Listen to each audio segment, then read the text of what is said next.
We're back and we're ready. I've finished doing my chest workouts. As clearly Tom is just obsessed with my physique and body at this point. What are you flexing? Why. I know there's no flexing going on. It's just natural standing ability, Natu. Try it yourself. Just standing. Either way we have it, right? We see it go all the distance. Yes, indeed it did. It shouldn't have gone. All the rounds in the world. But it shouldn't have got to that point. Definitely not. I mean, you go up 11-4 T-half on a map like Inferno. You should be in position to close it out early. Unfortunately, not the case. I mean, obviously, give a lot of credit where credit is due. Renegades, very dynamic T-side. Yeah. They had a lot of different plays. I said before the game that they've thus far, from what we've seen, built their game around just playing very default Counter-Strike, free-flowing, open-ended. But now they seem to have some actual different executes towards the tail end of those rounds, and they were doing them really, really well and putting Cloud9 to a lot of trouble. Mm-hmm. I think, though, I mean, I don't like to talk about stats often, but when you have Skadoodle, you know, I'm not sure how he ended the first half, but he was looking at one frag, you know, very late into the half, so that definitely doesn't help, because he got into a lot of fair fights, too, and he lost them straight up. And then when you go further down into the match, the unfortunate thing for Renegades was that they always, when they were entering a bomb site, when they were defending for Cloud9, they were on the losing end of that one kill. That one kill that determined the round, basically. Nice and close. Yes, exactly. It was a lot of rounds were super close. So it comes down to the situation where a team's pushing in and execute, and it's like either a mow down from one side, or it's back and forth kills to kill. You look at the kill feed. It's blue, yellow. It was nice blue, and trading. Yellow. And then if it goes like that, and you're always on the shorter end of the stick, it's super frustrating. You're out of position. You're outnumbered. So that's basically what it was a lot of the times there. I mean, obviously, it's good to see that towards the end, like the very end of the game, they finally managed to come out on top of those situations and managed to get that 16-14 win. Now, one round I want to take a quick look at is round 26 out of this, because it was a bit of a madness. It was, you can't even explain how this round went down. And this was the start of Cloud9 trying to fight their way back into it, potentially taking us to overtime, which obviously we know never happened because it ended 16-14. But just take this moment to see where the bomb is. Still in T-spawn. Flusher goes down nice and early. Gratisfaction lands a nice one as well. You're thinking, oh, okay, Renegades are going to close this round out. Should be nice and easy. But this is where things get super confusing. Automatic slipping into Arch, gets away with one kill. Taking ground Gratisfaction is huge. Gets the rest of the CTs here now to reposition themselves a little bit. They're still keen to look for it, but Skadoodle catches Liaz with utility in his hand. Makes it a bit more of a firefight here. Now, Azza gets away with this kill, gets the first one, and this is where the confusion starts to happen, because Rush goes, oh, okay, look, the bomb's still in the back, gets away with this kill because Jacob's never going to expect him to be there, and this is where you think, oh, okay, Rush has got a good chance here. He is fully unaware of JKS's position, though, has no idea that this is going to happen. He gets domed, and now we're in a 1v2. Now, Skadoodle does play it smart. Okay, he was on the back foot. We're speaking about his stats weren't too strong throughout this round. Gets away with this onto Azza, and obviously what this does is JKS is going to assume, oh, he's got the bomb, he's going to plant. I best run my way around. He starts heading towards A. And yeah, that's very true. Yeah, I mean, Skadoodle obviously played it well in that last round, in this round here. Managing to, I mean, you have to point out JKS though. He was also having the read he had was on point. He was basically, first of all, getting that kill on, I believe it was on Rush, who was coming through NAM, and then rotating himself to CT. He was trying to kind of isolate Skadoodle and thinking that he would make his way towards the A bomb site, because at that point in time, when you get a kill at NAM, the logical position for the last player would be for JKS to be in B, right? Of course. So kind of maybe overplayed himself there in a way, JKS did. Skadoodle obviously then positions himself perfectly for this last gunfight, takes the win of the round, and gives Cloud9 that one more opportunity to get back into it. And that was it, right? This is a start where they got round after round, and finally, on the 30th round, we do see Renegades close it out. But this was, again, a situation where it could have gone either way. If Skadoodle played a little bit better early on, we saw a bit more of the firepower come out of Cloud9. There were options to see this go maybe more of the distance here. No, I mean, yeah, it's never as straightforward as saying, both teams played terrible CT sides. You have to give credit to both T sides at the same time, but then also kind of be critical of what it's kind of a combination of those two factors. And also, any individual match has its own narrative. Yeah. If one team has a great T sides, if you go through matches, oftentimes you'll see that the other team will have a pretty good T side as well. It's just the way that it is, and even in the maps that are, potentially super CT-sided, like Nuke. Well, Mirage is coming up now, and for Renegades, they've had good wins, but they've only beaten Tyloo, Complexity, Rogue, and EU United. Well, on the other side of things for Cloud9, it's been a strong map for them. They've got more losses than wins, but they did take down MIBR just today, so maybe they can capitalize on that. But Risk and Tom, let us know what you think. And Tom, I know you'll be checking my Instagram to just see where my workouts are going from here. Oh, well. Yeah, what do you think? Check out the Instagram. Yeah. Check Banks out Esport. Tom Bismar on Instagram there we go. for all the workout tips you'll ever need. Obviously, most of the time that involves just eating sweets and drinking Coke. That's a pretty good workout. Watching and playing Counter-Strike. Yeah, it's a good way to keep yourself awake when you've been up for... It's getting close to 24 hours now. Yeah, we have that one on lockdown. I don't want to jinx it, but I'm not feeling too bad. No. And I'm looking forward to seeing an all-out brawl on Mirage. If it was a brawl on Inferno, I'm expecting more so on this map. This has always been a map, I suppose with Inferno as well, but I've always enjoyed watching Flusher, especially on this map, because I think that some of the, he's just someone who, although most players do know a lot of the angles on Mirage, because a map that's been in the pool for so long, I feel like he knows every single one, everything. He could spray through a smoke from cat all the way through to a box on the other side and on A site, and you know that he's practiced that a million times. Also, back in the early days of CSGO, when Mirage really started getting played, it was actually dominated by a lot of Swedish players. Even if you go all the way back to when Epsilon had that lineup that was then signed by Fnatic that had Flusher in it, they were the kings of Mirage back in 2014, 2013. And Flusher just knows his map like his back pocket. Straight up even odds between these two teams, provided by Betway, and now Jacob is gonna make some sweet odds for himself as he picks up a nice double. Lias as well, Radiant waiting with the USP, picks up one, goes for the second, not gonna hit it. The thing is that all they really need at this point is the trades to take themselves the pistol rounds. Now they haven't actually won one yet. It was Cloud9 to manage both, but Golden has to be the star. And, well, surely he should be dead in this situation. He gets a second kill, though. This is a 2v4. Doesn't quite manage to connect onto Jacob. There was a glimmer of hope, a glint in his eye, but the fact is, it will be Renegades to get themselves their first pistol. The good old Norwegian. Jacob? I'm pretty sure his first name is Joachim, which is very hard to pronounce with an English accent, and then his last name is something very, very crazy Norwegian. Myrbostad, or something in that sense. Very, very strange name for that one. Wait, so his first name is Joachim? Yeah. It's not that hard to pronounce. I felt like there's much harder things. I still... Was it Gade? Or was it Gile? That's so wrong. What is it? Gil.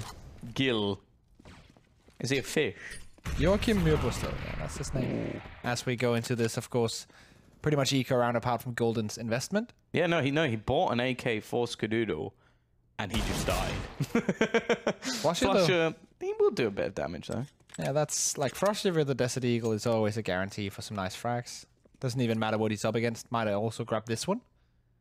As a smartly holding back and taking the smart angle. Yeah, don't really need to fight too much in this scenario. Bomb dropped at the top of middle. They have a massive advantage in terms of positions, and that one AK will actually fall into his hands instead. So it is going to be 2-0 to Renegades. Of course, this is where we see that purchase available for the side of Cloud9, with quite a bit of utility behind it as well. Obviously, Golden going to be in a bit more trouble than everybody else, as he'll only have a little bit of extra cash. We'll be able to get a Deagle alongside some extra utility as well, so it's not the worst case scenario, but you look at the CT buy, it's definitely the better of the two. Setting up for the split A.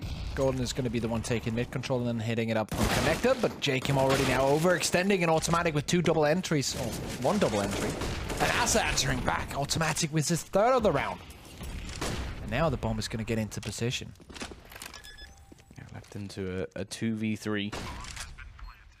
After plant position, there shouldn't be much hope. Golden only just about retrieving himself a weapon, and with an open plant for the ramp, there really shouldn't be any hope here for the CT side. They do have an incendiary and a smoke, however, and considering there's yet to be anybody actually rotating over towards this mid position, they don't have any other angles onto the bomb. So if they use their utility wisely, they do actually have a chance. The thing is, they're a little bit wary of this push coming in from middle. I sort of mentioned it as it's what you expect to see. But the fact is, now that they haven't seen it, it's again that sort of positional play. You're going to expect something, it doesn't come, and eventually they're just going to have to back out of the round. They do actually have enough money that if they can keep this extra weapon, he could just sit in it though, surely. Oh no, I think he took a shot or two there. Yep. He's actually going to burn down. That's great work from Flusher in the end. I'm actually thinking now, looking at this team, like, you have to bear in mind that Cloud9, their old run on this map was insane. Like, I think they were like, what, 13, 14, 15 wins in a row or something insane on this map. Yeah. So you now add in Flusher and Golden. Really, they have the starting bricks for like a really good Mirage side. I think if they just make that like 5th player Crims, then they just have Mirage. Just like, don't play Mirage against this team. Be so sick. That would be disgusting. Need a lot of money though. Yeah, I don't think Crims is cheap to buy. I think he just about hit 1,000 maps as well for Fnatic as well. So. Tim getting Elias and Flusher picking up one. JKM answering back for the CT side, but not much after that as Cloud9 will go up and tie up the game 2-2. Money looking nice as well, and now the question is, Renegades, what's the play here? JKS only on 3,800. Elias on 36. Do they drop an ult? No, he's actually just going to buy one glass cannon. A little bit surprised that they don't actually opt to give him one with the Kevlar, but I suppose, in all honesty, you kind of want your other players to have the extra utility available to them. So, like, you don't really expect your Oppa to be throwing too many smokes. Fact is, he's definitely not going to be throwing anything. He's been smoked down within the first few seconds. Flusher just going to wreck Jacob, trying to throw a little smoke out. He's gone. It's just, what, decimation at the moment. One by one, they fall. Liaz, there's nothing he can do at all. And this is the full throttle Cloud9. Like, there's nothing Renegades can do. This was their buy. And even the Orpa was trying to find a nice little angle. He just got completely pushed out of mid. 3 terrorists just running into his face before he could find the position. And even, let's imagine a fairy tale world where he gets a first frag. He would still have been instantly refragged, and full mid control would have been given to the T side because the player in connection couldn't do anything apart from smoke himself off with that early access. Honestly, it feels so weird to not be calling them Fnatic. Like, it's genuinely the amount of times over this last couple of maps that I've almost said Fnatic and stopped myself. It's like when it's like seeing Taz not in VP. It just doesn't feel right. Like, Flusher not being on Fnatic just feels wrong. Him wearing a blue jersey is just not right. They're one, let's just say, Cloud9, they're one Swede away from being full, or like a majority Swedish. Yeah. And that's the American team. Yeah, that is weird. I kind of like it, but at the same time, it makes me feel a little bit uncomfortable. Yeah, but then, like, the Swedish colors are blue. And also yellow, but let's share that blue, the blue with Cloud9. So maybe there could be something there. You're trying too hard. Welcome to my life. Okay, nice little AWP entry from Automatic, but then again, this round is no investment from Renegades anyway. Gratisfaction is just seeing if someone's gonna walk past him and he can get a free frag because this round is over. And Rush. Oh, Rush. Please. Oh, Rush. Please. Oh, Rush. Adding insult to injury with the knife frag. The thing is, though, like, if you're Gratisfaction in that situation, you have to feel like an utter tit. Just sort of sat there like, hee, they're not going to check. And then we don't need a replay of this. It moves at the end of the round. Just rub that salt right into the wounds. Oh. That one's going to sting. We'll see if Gratisfaction... It depends what type of player is. Is he going to be the one to get a little bit angry and just pop off? Or is he going to feel the brunt of that stab in the back? He went straight for the window peek with the AWP. So he's definitely not feeling sad or angry about it. He's definitely one to come in and try and change the game, try and change the momentum after being let down. But also, that was a no investment round for them. That round didn't really matter if he got knifed or not. Yes, it's irritating, and yes, you don't want that to happen, but the round didn't matter that much for them anyways. It's still an extra $1,500 you don't really want to give. But then again, like, Rush is sitting on 10k, Flush at 9k. Yeah, it's true. If they're on 8k or 9k,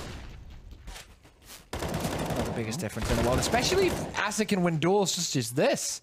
Straight up 2v1s and still survives.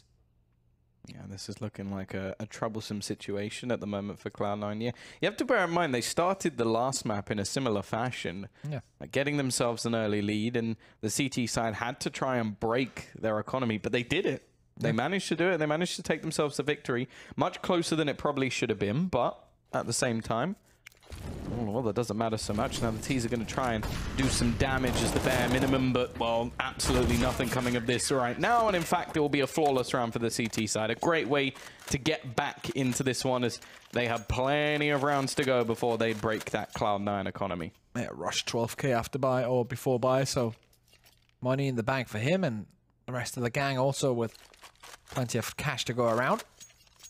We're going to see, even if they lose this, still enough money to get the full rebuy going next one, and even after that, with the loss bonus, still enough money to buy. So Renegades have a bit of a job ahead of them, breaking this American bank. Cloud9. Well.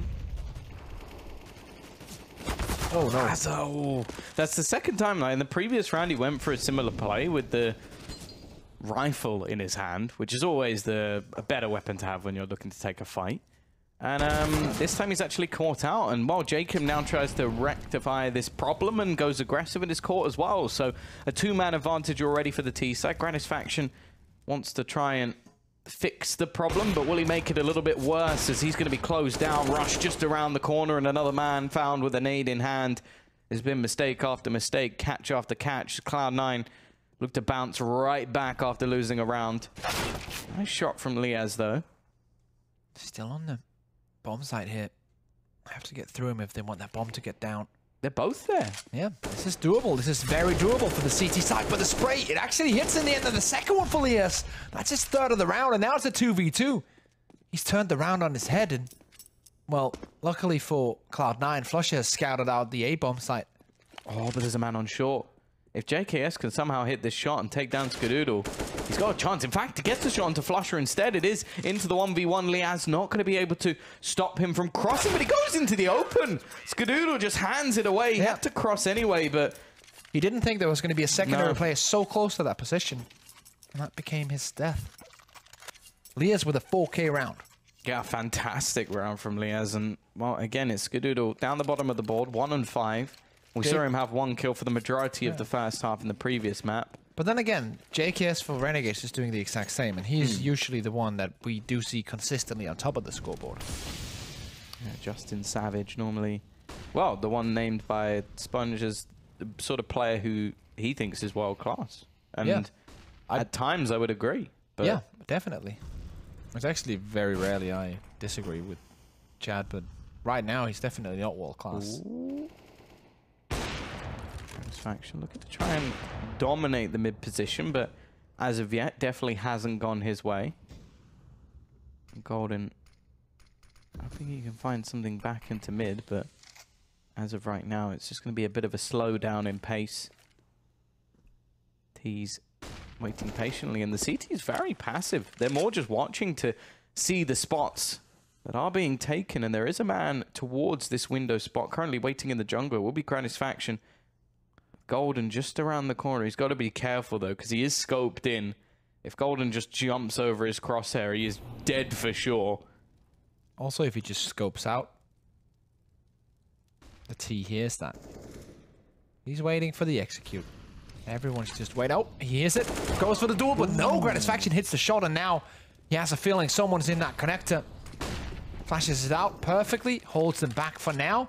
Rotation comes in towards the window. That's going to be Asa taking down Flusher. And this push has been foiled. Has to go back and hit another position. It's going to be B this time around and Rush with another great entry. You saw that on Inferno, but he continues in Mirage. Asa on the back of the bomb site. M4 in hand. Will deny the plan. Goes in for a second when there's not a lot of time left, but he gets flashed out. Rush once more trying to take it into his own hands, but there is no time. And now Automatic just has to try and survive in the corner. It's another one of those positions where they leave the clock so low. It was such a late transition from Cloud9 to switch towards the B site. Obviously, the A site push did not work at all. They lost the man in the window. Well, they actually lost 2 men in the window. And that forced them into a switch. And, well, those are never the rounds that you really expect to win when you're forced to make a late change in the last 20 seconds of the round. And, well, it didn't. Asa patiently waiting on the site, able to not only find the kill, but waste enough time. Automatic. They'll be going for the peek into window. Oh, nice shot. Beautiful. Jay come up close. And he's going to get the second as well. Automatic picking up that AWP. Already getting a double opener. Asa still looking to try and trade this back on his own man in the corner. Slightly caught jumping. And surprisingly, no straight refrag from that mid position. Golden does trade damage with Asa. But still a 1-man advantage. And Cloud9 will take that any day of the week on the T side. JK is rotating in CT spawn. Has a nade ready and a kit, so this is a potential... Still a potential round in the running for Renegades. Post plant positions being picked up by Cloud9. Rush ready and waiting. Opening from Lias. And now a rush straight to the left. One flashbang on JKS can be used to get into towards this bomb site. They're all coming in from one angle, though, so it is all going to be about these trades, and Rush's angle is so powerful, but he only manages to get one. Skadoodle has a good position to try and deny anything more, and actually the dunk comes in onto Golden, so it is just left all onto Skadoodle. They're on the defusal. He has to peek out, finds the first, but I don't think there's enough time. Skadoodle does enough to make sure that they get the victory. It is going to be one man surviving, but the CT side economy is wrecked off the back of this. And although for Cloud9 it's a similar situation, they still go into this one in a much better spot. The fact is, you do have to mention that both entries here so quick, and CT side still almost managed to make that one work. You have a tactical timeout and a tied 5-5 scoreline for Renegades. After not being able to secure that, even though that, yes, JK survives, but their money is in the dumpster. What's the play here? Renegades looks like they're just gonna invest in a few small pistols and get that buy going next round. Is there a specific play in mind? Looks like all of them are facing towards B. Looking at each other. 1 and 4 on the back, but that's the saved one, of course, from last round. Well, you could almost warrant like a force in this round, though. That's the only thing. It's like, they're left in not the best financial situation. This is interesting that, like, Lias and all those guys, they're buying down to 1,000. That might signal we're going to get this round and then the next one with Eagles as well. The thing is, though, in this round, like, just look at the utility. The teams have already expended absolutely everything. They're just going for a dry push straight in towards the A site. Luckily, as you pointed out, the others were facing and did go in towards that B site. And they're just going to straight up save. Yeah. Like, it's definitely going to be a position for them to try and do something into the next round. But this also allows Cloud9 to get into a position where they're going to be up 6-5 now. Next round is not going to be that big of an investment either. Potentially 7-5 on the T side of Mirage. That's a great start for them because we know they can definitely also rack up rounds on CT Mirage. Cloud9 would like to get a 1-1 in this matchup. Because once again, as we mentioned earlier in the broadcast, when you're playing this best-of-2 format in the league that, well, the current format that Pro League uses, at least just securing one out of these 2 maps is so important. That way you don't lose ground to your competitors around you in the table. If you lose that 0-2, you're going to drop down. Well, yeah, for Cloud9, there's much more of a dangerous position. Like, Renegades currently strongly sat in third. If they can take themselves to 2-0 here, and they're definitely pushing themselves closer and closer to getting to the LAN event. And Cloud9, as you mentioned, have, well, barely missed any of the events for Pro League, but they're getting dangerously close to this being one of them. Didn't get to Odense last year, and right now sitting just outside of that top 6 that guarantees a spot for the LAN finals. And Sparkassen Fyn Arena. JKS. Nice little frag from him. An automatic answers back. As much damage as Renegades can do this round, they'll be very happy with it, because this is not a full investment round. It is for Cloud9. And JKS, once again, he's waking up now. He's been asleep for almost this entire game. That's not only bomb. in Mirage, but also on the first one. But 3 kills from him. No. Automatic has to try and use the vent, and Jacob's going to put him down around from absolutely nowhere, as you said. They were just looking to save money in that situation, but the double from JKS and then the rest of the players looking like they went into a bit of a panic. Now the T's, all that chance to make the money, get that bonus cash is gone. And we're right into a buy round. And this is where the CTs can pretty much get everything they desire. Yeah. They have the AWP. They even have an AK in the mix. 2, in fact. T-side is missing money for full utility. But when Rush can open like that, yes, they trade for low HP, but Rush again in a great position. One more for him. Not a third. And now it's all on Skadoodle. Once again, the bomb is dropped far back. Skadoodle in a impossible mission. Ooh, we'll find the first one. This is the schematics for the same round as we saw in Inferno almost. But this time around, the CT side will spot the bomb. Yeah, a different scenario completely, is that bomb being spotted allows them to set up around it, and Skadoodle. He's still going to be going methodically through. Seems like he may have actually been spotted by Jacob, who was somewhat shoulder peeking. Grenade. Going to take a nasty chunk out of him as well. I think the 2 JKs on the side will be sitting there thinking, well, it's going to be a bit of a joke if Skadoodle manages to steal this one away. Yeah, it's... I don't really see a scenario where this could actually go his way unless these 2 players really mess up. He gets both headshots. 2 bullets. There we go. That's what he's got to do, and they do line up, but no, comfortable. 7-6. Renegades take themselves the lead, and more importantly, they win that economy battle. The T's can't really afford a purchase into this one. Some might have to wait for the next round to at least fight for 7. That means the CT side should at least have themselves the victory in the half. And to be honest, it's pretty much all on the back of that one round where JKS picks up 3 frags, where the team should not really be able to do much in the turn that round around and win it. And he was lacking impact on that first map, lacking impact in the beginning of this first half, but now he's stepping up.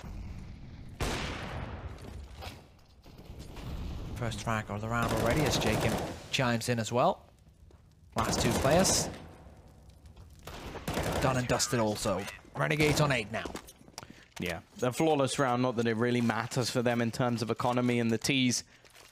They will have a purchase here, although it's not going to be a particularly good one. Again, lacking in utility, even lacking in head armor for Flusher. Who actually opts to go for an HE, which I find a little bit peculiar. I think either just stick with the head armor or purchase a smoke. I'm not really sure why he's gone for an HE. Maybe he has something planned, but, well, whatever he did with it, it's gone, and 0 damage was done, so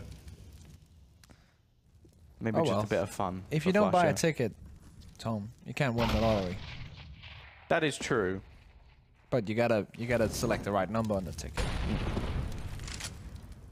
That's the problem. They're going to go for a faster pushing towards this beast, I believe, as the anchor.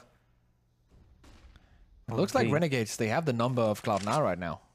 Yeah, the last few rounds have been much more dominant for them, and, well, Flusher, Rush, and Golden. Well, never mind, just Flusher and Rush's Gratisfaction finishes off one. They're still trying to dry push in towards this B site, obviously not really having anything in terms of utility. They're just hoping that one of their players can drag them through this round. If anyone could do it, it's this man here, Flusher. But he's left to try and ace it, and Gratisfaction denies that before it can even begin. There is going to be a 9-6 half coming in for the Renegades, and they are setting themselves up nicely to get that 2-0 victory.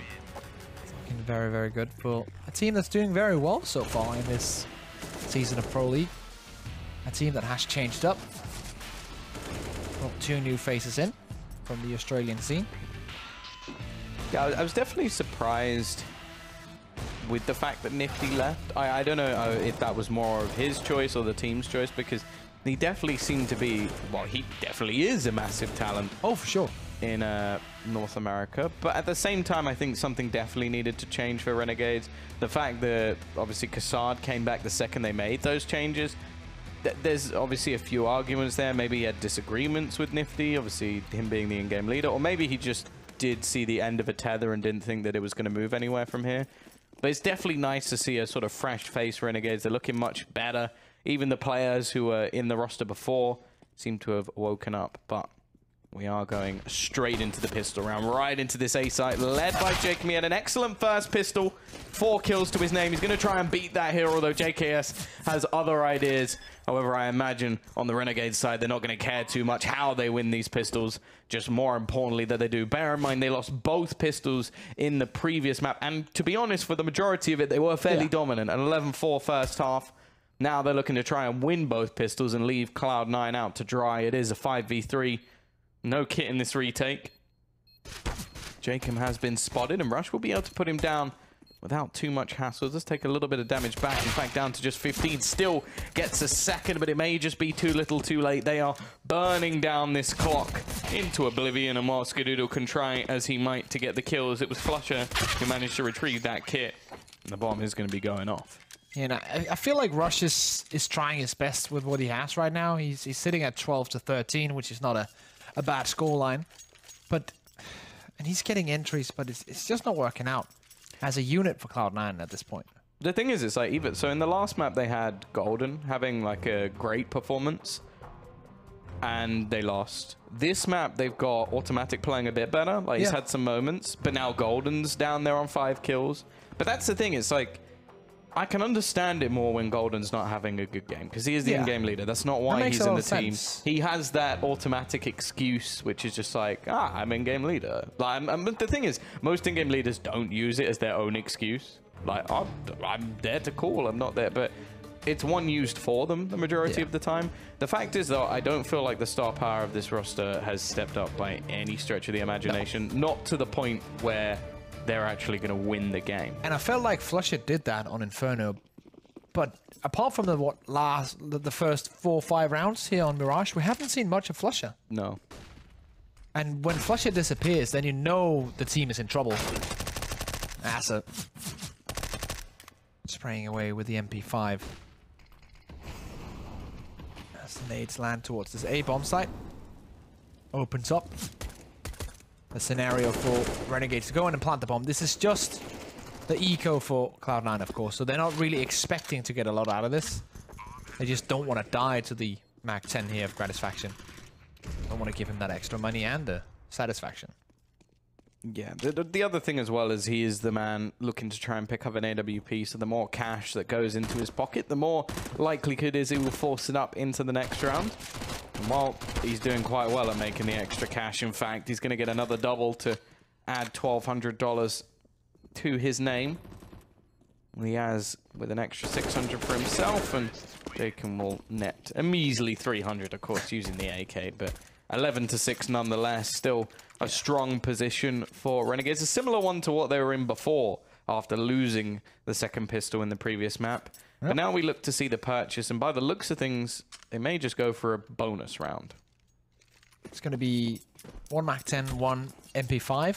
So still a bit of bonus round, but when you look on the other side of things for Cloud9, they don't have that much utility. Everyone's got a smoke, yes, but the second that those smokes are kind of used, they have no Molotovs to hold down. The last 10 seconds, they have no counter flashes. They have no nades to kind of jump in. No one has a kit either.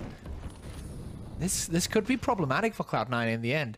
If Renegades do what Renegades are actually really good at, just draw out time, bleed out that utility, and then execute with 40, 30, even 25 seconds remaining in the round. Already now, 2 smokes left, 1:15. This is becoming a big problem. Asa almost opening, but Rush closing that gap. Jacob low on 10 HP as well. This could work out for Cloud9, even though they miss all this utility.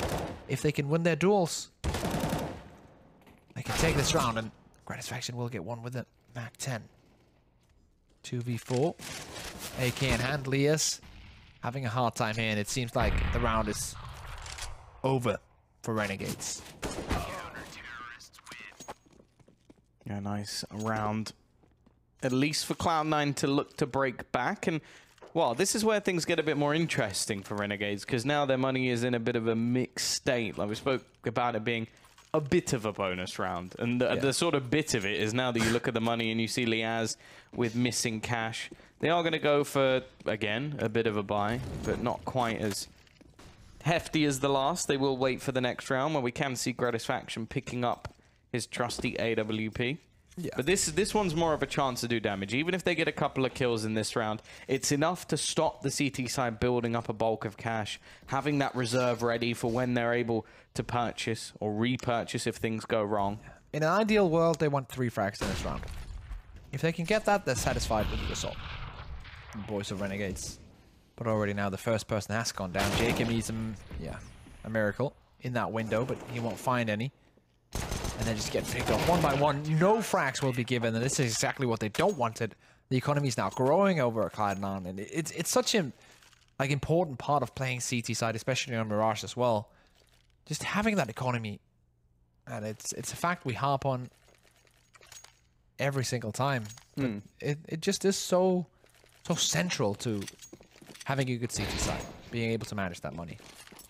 Yeah, especially with, well, your primary AWP is somewhat testing things out in the form of automatic, and then the guy who could realistically pick up a secondary AWP Skadoodle, well, definitely one of the best NA has ever seen. So yeah, if he hits that A game, then yeah, to be honest, Gratisfaction is not going to be able to match that. Let's be real.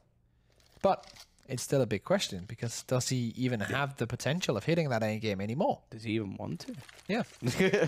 I guess if you asked him if he wanted to, he'll probably say yes, but People lie. Doing it and never trust anyone. Wow, that's very cynical of you, Tom. Yeah. Who would have thought? Everybody's a liar. Never trust anyone. Your dreams aren't real. No, I'm joking. When the day gets darker in Denmark, Tom gets very dark as well. Yes. Well, we are going to have to push into middle. A couple of players in the connector for Cloud9, and still short control being challenged by Flusher. 40 seconds left on the clock, and not much ground gathered by Renegades. Like, they have top mid, but most of the time you can hold on to that at the very beginning of the round just with one smoke. They need to make a play in towards this connector, and they're going to throw the smokes down now. But the fact is, they may even have to run through them. Flusher just lines them up, and he actually gets a third. I don't even know where the third headshot came from. Azza will finally trade things out, but it's too little, too late. Another round on the board for Cloud9 as, again, they look to fight this back as Renegades go from 11 to 6, back to 11 to 9. Where's his third headshot? That's what I want to see. So there's the first two, and then there's just the last bullet just swings out. And that's the Flusher we've been missing. He's on 15-15 now, which is not bad, but for Flusher, and if you take away that he had 3 kills in the last round, that's not really that good of a scoreline. Flusher can usually dominate his opposition and just run through them. And probably will in this round, since the investment is not as big for Renegades. But once again, we're hitting danger territory, just like we almost were in that last map, where Cloud9, they're just a couple of rounds away from tying this game up. And they're going to get 10 now. Surely these pistols will not be too big of a problem. Automatic spraying away in mid. Won't hit that last one with the M4, but we'll have to switch out to the sidearm and complete the job. 10 rounds on the board for the baby blue Cloud9. Yeah, and the thing is, they've got players starting to wake up now. I think those sort of frags for someone like Automatic are going to be important, because this isn't like the sort of the Cloud9 of old, the major winning one where they would pump each other up, that everybody would get behind the sort of aggression of this team. I think he needs to be someone to do it himself now, gain that confidence, and when he does, well, he's a damn good Counter-Strike player, one of the best in the server. Either way, though, the T's have opted to try and pick up the pace. The fights in middle haven't been working, so they're just going to go straight into the A side. Trade's working, but it's rushed to try and save the CT side, but now it's onto Flusher. Trying to play around the smokes is not working out, but somehow Scar has brought this back into a 2v1. Now, JKS is incredibly low on health. You can see them trying to play this trade game. Too many angles for Scar to take, and Cloud9 not going to be getting this round. It's the Renegades to bounce once again. Luckily, for Cloud9, the money in the bank is still good. They can get another buy going, no problem. Automatic gonna get the AWP. He's on 18 to 12 right now, doing fine for himself. Renegades on 12 rounds. Still, two of their players almost investing 100% of their cash into this one. Jacob using all of his utility in the first 10 seconds of the round almost. Only has that one smoke remaining.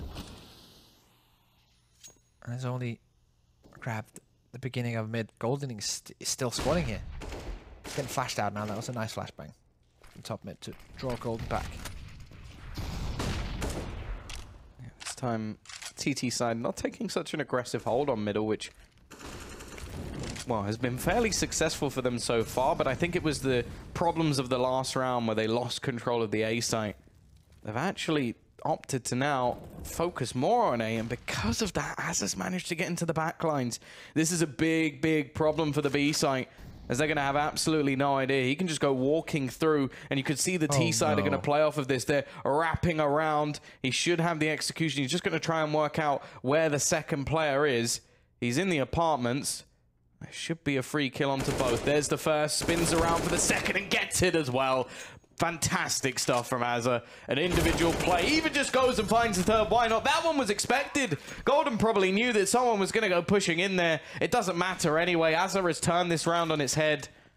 And while from such strong, aggressive middle control from Cloud9 to lapsed. That's what you want from your in-game leader, really. Go in behind enemy lines, give all the information, make the call, and on top of all that, get 3 frags. Yeah. That's perfect. That's all you can wish for if you're a Renegades player. Makes the round so much easier. Well, that's also just the sort of ice in your veins factor. Yeah. Of like, he spots the first player, has multiple opportunities to execute him, but wants to make sure that the site is prepared for his team when they want to push in. Exactly, and that's the mentality of the in-game leader, because he doesn't think about just that one frag. He thinks about the whole round. And he's saying, okay, I'm here. I spot no one in market. Okay, I'm walking into the side. I spot one short. And the last guy probably has to be here. Get ready for the execute. I'm going to take the 2 frags, 1, 2, 3 now. And then comes the timing. And then he goes and rotates into market, takes the 3rd frag, and the round is over. And even if he died in that 3rd duel, that wouldn't have mattered to, like, anyway, because the execute would be, like, happening at the same time as one player was rotating in to save it. So the round would have been done even if he lost that duel. Very nicely done by Azza. Well, the pressure now onto the CT side economy. Lias has such a nice position on that ramp as well. Just to be careful. Somewhat trade of damage and not anything to really write home about for either side. Again, we're going to see a little bit more A presence, but actually Liaz just decides to cook in the flames. Azza also going to take a leg shot into mid, so he's down to just 17 HP. And from what was such a strong round, now to one that is looking fairly weak. And look at Flusher. He's all the way around the back. Gratisfaction is going to walk in with his knife out. That's the easiest kill of his life. And while now he can even just look to try and Molotov off the bomb, he will be caught with a nade in hand, but either way, that's just going to be pure panic now. Now they have to, they have to rotate B. The CT side knows this. Rotations are coming in. As on 17 HP, it's going to be 4v3. It's very hard for Renegades. Jacob and JKS basically needs to open up this round, and Skadoodle's already rotated in. He's ready for this if they jump out of the window. The whole team is. Look, all the way through. Rush has come around the flank. Everyone's here. Short is held automatic with the AWP. There is absolutely no way they win this round. Absolutely none. It's perfectly read by the CT side. They play aggressive. They find out all the information. Oh, wow. And that is pretty much as good as it gets for Cloud9. 13 to 11. A fantastic bounce back. However, with the flawless round that we saw in the last coming out from Renegades, they will be able to purchase into this one comfortably. Luckily for Cloud9, their bank is also looking pretty fine. Pulse coming in, probably taken by Renegades. Yes, that is the case. 13-11. No, they know that they have this buy. If they fail that, it's going to be a pistol round. So we're looking at potentially, once again, a tied game, going up to almost 30 rounds. So Renegades, if they have something up their sleeve, this is the time to use it. This is where they can shut this down and basically almost guarantee themselves a 2-0. Yes, there's another buy after this, but when you hit that 14-11 scoreline, it's like you're almost there. So close, but yet. So far, we saw it go to all 30 rounds in the previous map, and I wouldn't be overly surprised if we saw the same again. Oh, quick A push. Interesting choice. Yeah, so much utility expended onto the ramp already. An aggressive push from Rush will already somewhat ruin their early plans. The smoke also going to hold them back. Will the T's just go running through it? The fact is, utility being expended. It looks like their strategy may have just gone down the toilet, as already the bomb is thrown back into the spawn. It doesn't look like they're going for anything here, and well, just the early engagements from Cloud9 has completely thrown off any strategy that Renegades has. Also seems kind of weird that they were setting up for a quick A take, but you still have Gratisfaction on the AWP. Which, yes, an AWP can be very useful for an eventual post plant, or if you have him in those apartments, or if you have that post plant situations for short. But if you just want to take over the site full speed ahead, you want 5 AKs. Or a Mac 10. Yeah, okay. I always love a Mac 10 thrown in for those sort of battles, just because if you just have someone just running all the way across Tetris and just jumping down the stairs, it doesn't even matter if that person doesn't necessarily get a kill. It's just the most distracting thing in the universe, and the rest of the team basically have free roam, because no matter who you are, it's so difficult not to just go, oh, damn, I got to kill that guy. You almost have to look. That is true. Now Automatic once again. He's been on point from this market position with the AWP. Skadoodle on the back of bench. Gratisfaction answering back, but once more it's Automatic. And now Asa. 1v3. We'll grab the first one. There's a second of the round. We'll go for the plant. We'll get it as well. Time Rush trying to close him out. I think the smoke somewhat threw him off, and it actually gives Asa a way to try and be a little bit sneaky here. Again, we'll see the CT side attempt to play this one together. But there's definitely an opportunity here for him to separate them, and there was the opportunity. Doesn't manage to capitalize, but he'll find Rush anyway. He may only be on 9 HP, but he's looking for the peak, and he finds the kill as well. As an absolutely fantastic game from the IGL. 25-14, leading the pack by quite a margin, in fact. And wow, that was what, a 1v3? Yep, 4 frags in a round. And a 1v3 to end it. And he only had 4 bullets in the clip there. He only needed 1. That is just perfect from Asa. Absolute perfection. And now, Cloud9, they're buying down, Tom. Well, both teams are on the brink here. Yeah, but Renegades, if they get this, it's going to be 15, and then Cloud9 going to be on pistols. Yeah, the good. Deep breaths. Jacob finds the first one. Again, it's sort of been a game of ups and downs for Flusher. He's had some impeccable rounds, and he's had some where he's gone pretty damn silent. They do have the AWP onto Automatic, who has been one of the better performers for this Cloud9 side so far. Definitely not up to the same stat we've seen from Azza, leading by example. Matisse just going to fall back into more of a default A setup. There's going to be a couple of players waiting for them. Rush alongside Golden, who's actually going for a little bit more aggression into middle. Now, this could give them the information. The question is, will they get it in time? Because they could be completely isolated from the site by the time they actually have the call that it's going to be in towards A. You got Automatic trying to rotate in with the AWP, but Rush, he just doesn't have any utility. He can't expend anything to try and slow this push down, so they just have to give up the site. And this isn't like they have the man advantage, although they do at least even things up. And that's actually the bomb drop. That's going to make things a little bit bit more difficult now for this T side. They will manage to retrieve it, but Rush finds another. Now the man advantage does swing into their favor as he goes peeking for more. The flashbang is perfect as it leaves them with a 4 versus 2. Somehow Rush is just doing this all on his own. He's found 3 kills. Automatic chimes in, and it goes from a 5v4 to a 4 versus none. And Renegades, you're not going to get much better chances than that one to finish this game. I genuinely don't know how they did that without losing a single player.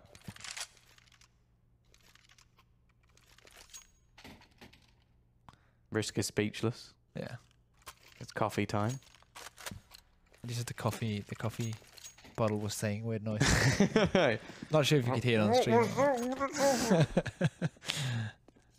Just wanted to make sure everyone has a good experience, both audio and visually. What we're here for, Tom. Of course. Tech guy Risk.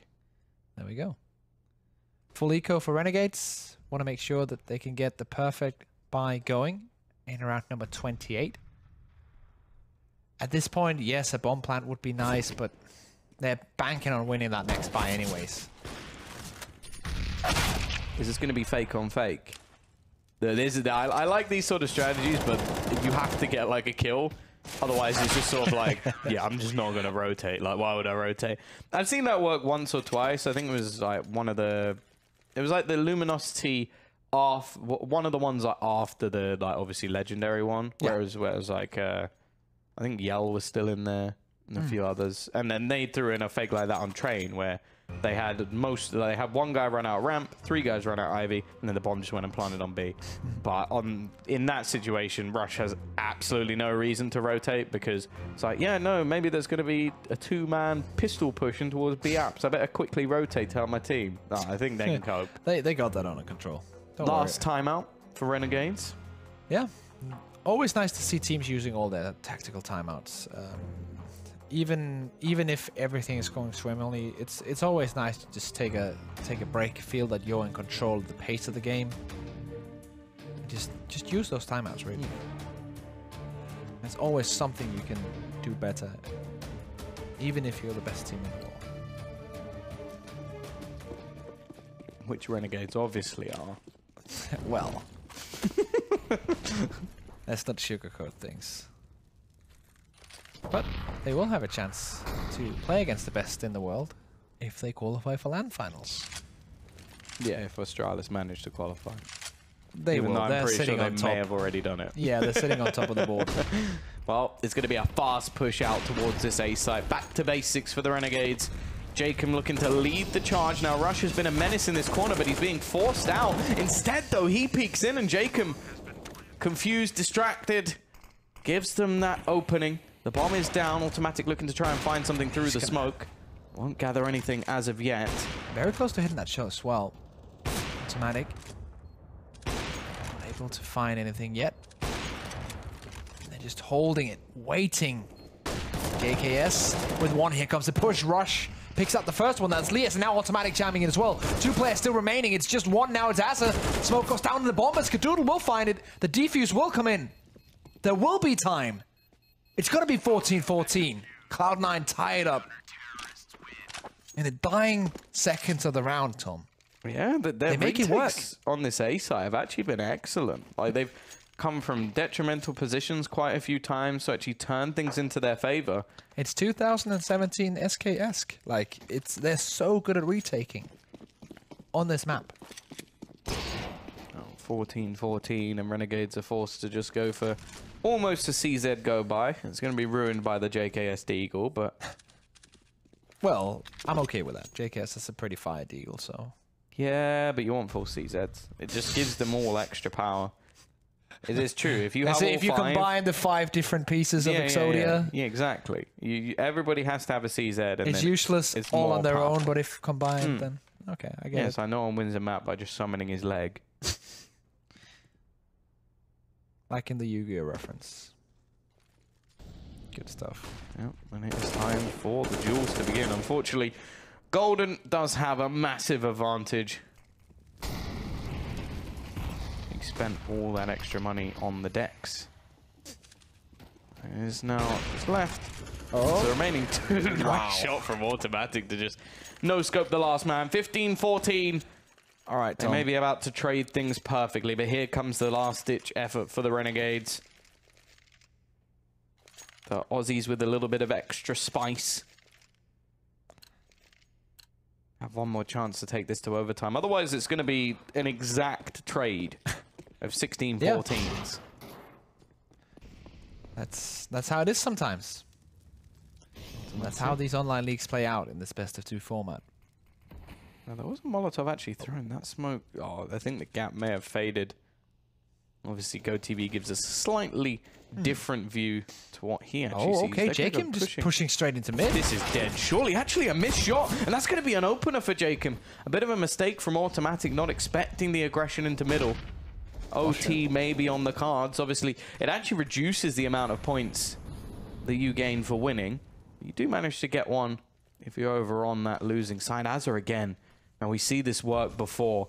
His sneakiness able to get them a victory. The question is, does anybody realize there's going to be aggression on ramp from Rush? The thing is, he needs to find this kill and take over that position quickly. Otherwise, he is going to be dead in the back. That's the biggest thing. And you can see, again, it's the same scenario we saw before from Renegades with this man just looking to sneak back through. Is Rush going to spot anything? No, he's not. And there's that first. There's no second player to be found. But the fact is, it's a two-man advantage now with the bomb going to be going down. Golden needs this frag, and he finds it at least. He's given them some hope as Skadoodle finds Liaz on the other side of the map. This quickly swings into a 3v3 scenario. The A retakes for Cloud9. Oh, Flusher, though, not going to be hitting the shot. The peek out. Skadoodle manages to get himself another, but it is the trades back, and this is not done just yet. Renegades will be taking us to more than all of the rounds, as OT will be in play. Deep breaths, everyone. As we hit 15-15 between Cloud9 and Renegades. A few highlights here for you. This clutch from Azza was absolutely on point, and at 14-11 we thought they had it, but Cloud9, they wanted it different. Especially Rush in this specific round. Played it perfectly. It's first to 19, as you can see on your screen. 3 rounds on each side. And plenty of cash to go around.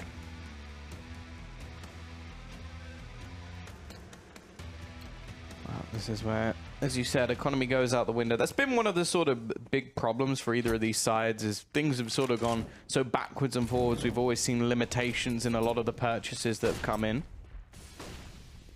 Now we do see a double AWP straight in. It's actually onto Flusher. So Skadoodle is just completely off the AWP. Like, they're not going for it at all. Yeah. Flusher's now the secondary AWP to Automatic's primary. So he is just a pure rifler now for his last days in the hot seat. Over on the T side, no real surprise to see. It's going to be Gratisfaction picking up the other one. That's what you would expect in this situation. Automatic, just going for lucky shot through the smoke. And this 110 remains, and no control has really been taken by the T side. Yes, they're getting into window, but they've been getting that position for many a time so far in their T side. Cloud9 will allow it for now, but Golden then shuts it down after they take that position. And that's the storyline we've seen so far many times. Secondary frags coming in. JKS has to change it now. He has to step up to the plate, but Rush is still in position. Being pincered, but Flusher comes in with the AWP. And that's going to be the round. Successful trading from Cloud9 after the early picks go their way. Automatic 28-14. Rush 27-19. It's the American duo Yeah. they're stepping up here, and on the other side it's still Azza leading the way, 26-20. And it was definitely those two players and then Skadoodle, of course, we requested to see more of in that first map. And we haven't really gotten Skadoodle, but we've gotten Automatic and Rush running. That's something. Well, yeah, I think that's probably better, if anything, for Cloud9 going forward, is the player who they won't have anymore is the one that's underperforming. You're not really going to be too worried. That's fair enough. Utility will do a reasonable amount of damage over onto this T-side. Through the smoke they go. Scar is going to be able to open things up. Still even on the scoreboard, and definitely not out of things just yet. Got to be careful because Azza is up close, and he's been pretty damn deadly so far. Those jumping peeks are risky, and actually Azza will catch him, but it's only going to be a trade. Flusher with that secondary AWP doing work, but again, it's going to be this peek in. Excellent work from JKS to pick off the only man on the site, and the retake now. Not going to be easy, but they have been fairly successful for Cloud9. Yeah, and there's no reason not to try the retake with overtime. 16k, plenty of cash. Automatic finds one. The AWP has been switched out.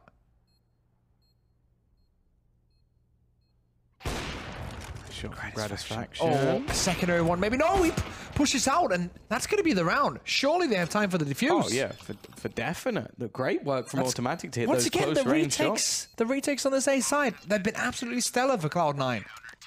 Well, yeah, that's the stat I'd actually quite like to know. How many after plant positions on A? Well, there's two ways to look at it. If Cloud9 won or if Renegades lost, because that really could be the difference in this match. I think that has to be something like 8 or 9 out of 10. It's been a very significant amount. Yeah, success in getting the bomb plant, but especially in OT, that's meaningless. The Ts are going to be able to buy nonetheless. It is going to be a quick trade, and Walt Flusher actually goes down to Azza with the AWP. Not something I say too often, but he's picked it off the corpse of the AWP for Renegades. Cloud9 will need to get to 19 in order to take this OT. That's what they want and what they need to stay alive, for that hope to stay alive, that hope for qualifying for LAN finals and going towards Renegades sitting pretty already, also with the first map win. Definitely getting something out of today.